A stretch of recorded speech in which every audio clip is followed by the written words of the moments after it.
I'm Jennifer Shuba, and my book, 8 Billion and Counting: How Sex, Death, and Migration Shape Our World, is an overview of global demographic trends, but it's also more because it teaches you how to read the world. A lot of what's written about population is alarmist in tone, and it really politicizes population issues, which I think is a real problem because it can prevent us from meaningful reform on really important issues. One example of that would be migration. If we use the US, for example, that fear around migration has really infected politics to the point where it's impossible for Congress to do any reforms to migration that are really needed. Retirement would be another example of that. We could think about France, we could think about even in China, a lot of countries, it's just so infused with emotion that because it's so personal, it's population trends sounds like this really large scale thing, but at the end of the day, it's about individual people just aggregated. And because that emotion pervades so much of the discussion, we can't get a lot of things done. So what I try to do in the book is take that alarmism out and really give a well-informed social science view on population trends to hopefully help us move past that. And the second reason I think the book is really useful today is that we don't hit these billion milestones very often. It's only around every 12 or 13 years. So the fact that we're coming up on a planet of 8 billion people for the first time ever gives us the opportunity to pause and take stock of who we are and where we are. And it's amazing because we still see unprecedented trends. In particular, the one I focus on a lot in the book is the great divide that there is between richer and poorer countries in all three areas of population: fertility, mortality, and migration.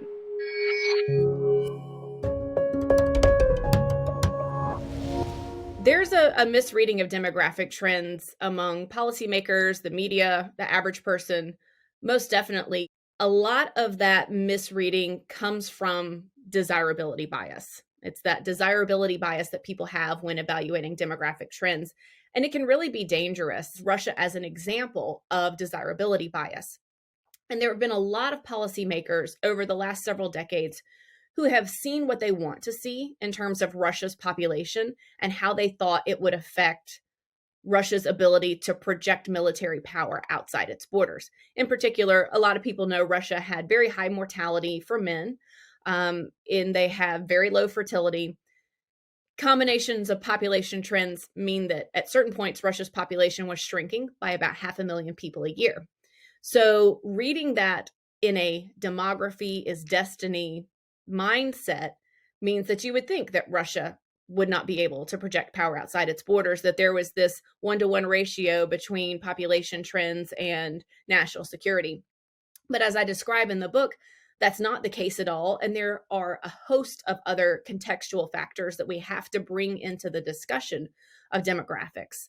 These are in the political, social, economic realms. And I think we can end up with a much more nuanced and more accurate read on trends in Russia or even trends in China, for example. And if we only see what we want to see with regard to those countries, we can be ill prepared when their actual behavior differs from what we expect.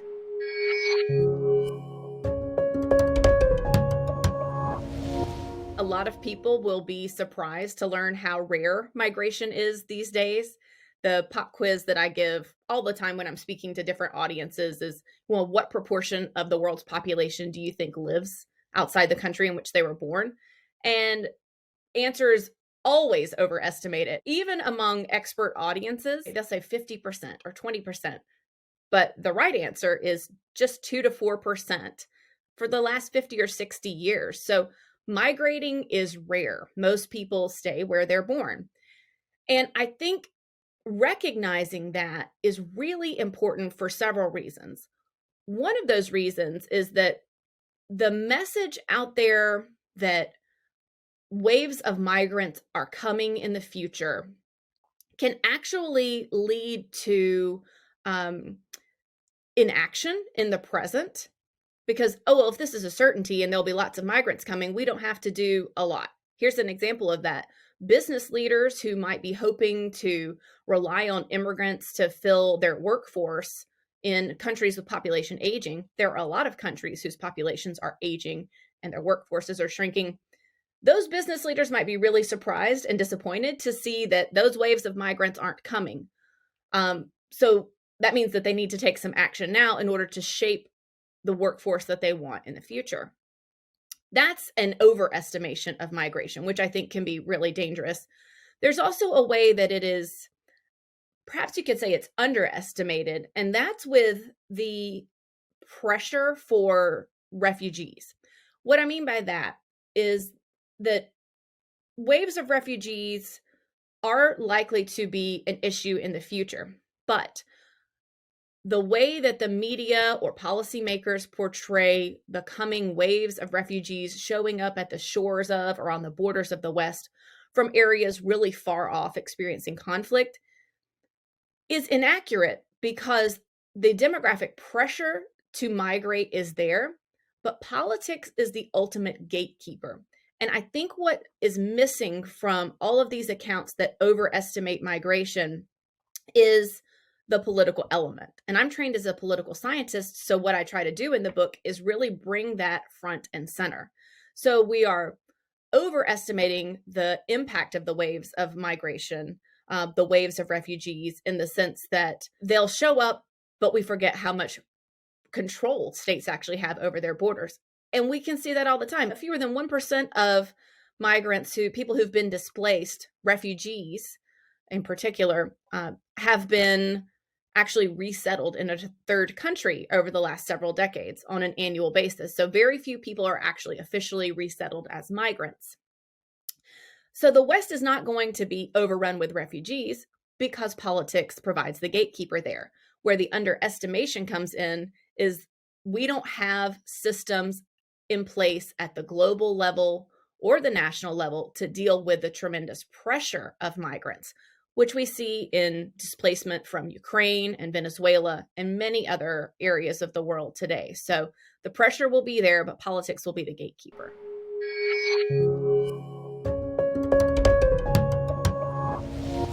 One of the real fears that we have with population trends today is that urbanization trends won't lead us to shiny, sparkling cities filled with skyscrapers, but instead might lead us to a planet of slums.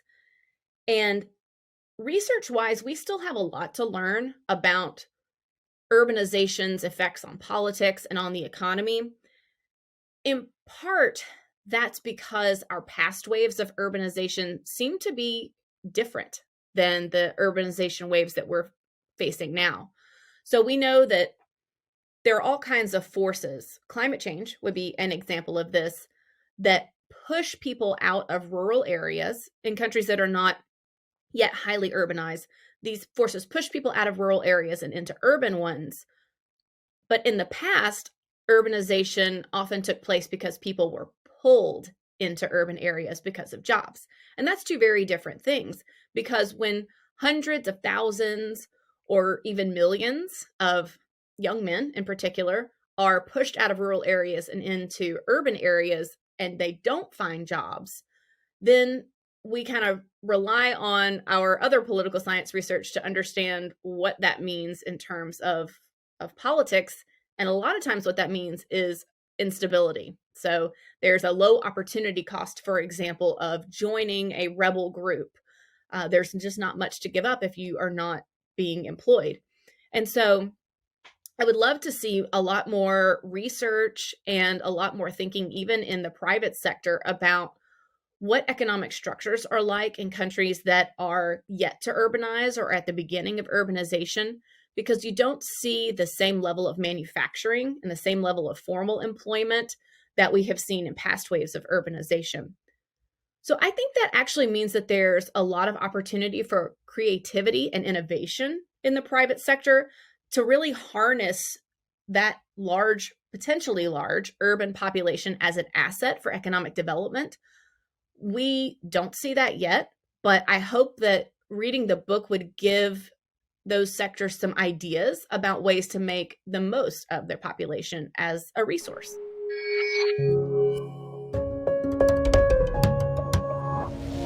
One of the coolest things about demography is that it's a window on our past and a window to our future. It's really the closest thing to a crystal ball that we have. It's really hard to do long-term trend analysis. What's the stock market going to do in a week from now? We have no idea. But what's nice about population is that the future is baked into the present. So that's because tomorrow's retirees are actually today's workers, and tomorrow's mothers are today's kindergartners. So we can any snapshot of a population today tells us a little bit about the future. Trends do change, of course, and I describe a lot of the ways that they change in the book, but they generally follow predictable patterns. And so they can be really useful for long-term business planning. But I think that also underscores the idea that we really have to invest today to shape the future that we want tomorrow. One example of that might be thinking about the workforce. So we know that countries like Vietnam and Thailand, they're rapidly aging. Their populations are growing older from decades of low fertility and longer life expectancy. So if those countries want to have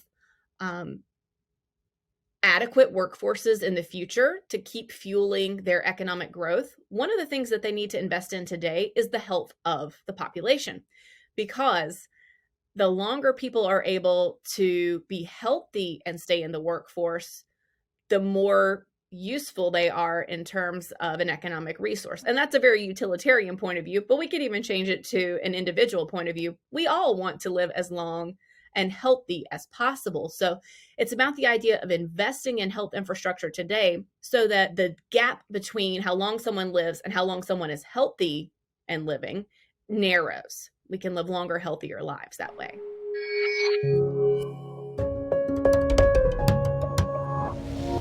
Even though I have been writing and researching and speaking about these population trends for my entire career, I still was surprised in writing the book, because as I needed to frame the book and put it in a coherent narrative, I realized just how much population trends are converging worldwide. One of the things I've really been thinking about is that trends change quickly, but our thinking doesn't always change to keep up with it. And I can actually turn that back on myself and realize how much I was stuck in population trends that were predominant maybe 10 years ago. One example of this, it's true that there's a huge divide in terms of fertility and mortality and migration in the world today between rich and poor countries. And I do use that to give the book a coherent frame. But as I'm describing this, because population is a window to our future, I can already see baked in that we're coming back together. We're converging to be a world of aging populations with longer life expectancies and relatively healthy populations. And so I think that was a surprise for me, because so much has changed in terms of how quickly fertility lowered in many places where it was really high over the last couple of decades. The Sahelian region in sub-Saharan Africa still has high fertility, but many other regions in sub-Saharan Africa, fertility has gone much lower. We also see just the spread of population aging all around the world to all the world regions that wouldn't have been the case when I was doing my dissertation, for example, quite a while ago, or writing my first book. So I don't think that when we go to take stock of a world of 9 billion people, it will look the same way that it looks for a world of 8 billion people. I think there are always going to be regions of the world that are relatively poorer than others, but I think it will be a story of trend convergence, and that will be really interesting to watch.